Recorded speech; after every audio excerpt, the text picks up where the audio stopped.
তীব্র দাবদাহে একটু স্বস্তি পেতেই রাজধানীর ইসলামপুর নবাববাড়ি পুকুরে গোসল করছেন সাধারণ মানুষ। বাদামতলী, বাবুবাজার, শাঁখারীবাজার সহ আশপাশের এলাকার বিভিন্ন প্রতিষ্ঠানে কর্মরত লোকজনই বেশি গোসল করেন। প্রতিদিন প্রায় ৫ থেকে ৬০০ মানুষ গোসল করে। ৫ টাকায় তৃপ্তি নিয়ে গোসল করে সন্তুষ্ট সাধারণ মানুষ। ২৮ বছর ধরে গোসল করি, তখন ২ টাকা করে করতাম, এখন ৫ টাকা দিই। তো টাকার কোনো প্রশ্ন না, গোসল করতে আর কি অনেক আরাম পাই। পানি ভালো থাকলে সবসময় পানি ভালো পাইছি। তো এখানে দেখা যায় বা পুকুরের ভিতরের পানি হচ্ছে ন্যাচারাল এবং সত্যিকারের মানে ঠান্ডা যেটা সেটা এটা পাওয়া যাচ্ছে। ছোটবেলার দিকে ইচ্ছা গোসল করা অভ্যাস, দিক থেকে আমরা সাঁতার শিখি, বাড়ির পাশে পুকুর, আনন্দে অন্যরকম।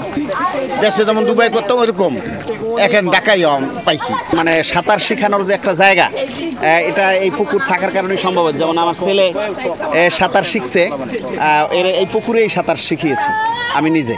আবার এখন মেয়েকে নিয়ে আসতেছি, মেয়েও সাঁতার শিখবে।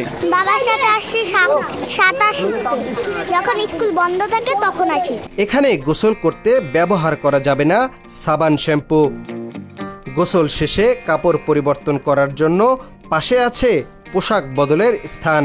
উপরে সাবান দিয়ে গোসল করে তারপর নিচে যতক্ষণ ইচ্ছা গোসল করা যায়। নব পরিবারে যারা আছে তারাই রক্ষণাবেক্ষণ করে। এখন আছে মোটামুটি ভালোই লোকজন আসতেছে গরমের জন্য। সাঁতার না জানা থাকলে অবশ্যই লাইফ জ্যাকেট পরে নামতে হবে পুকুরে।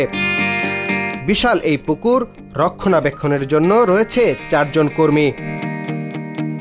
৫ টাকায় টোকেন ফি দিয়ে পুকুরের সৌন্দর্য বর্ধনের কাজ করা হয় বছর জুড়ে। আখতারুজ্জামান, আমাদের সময়, ঢাকা।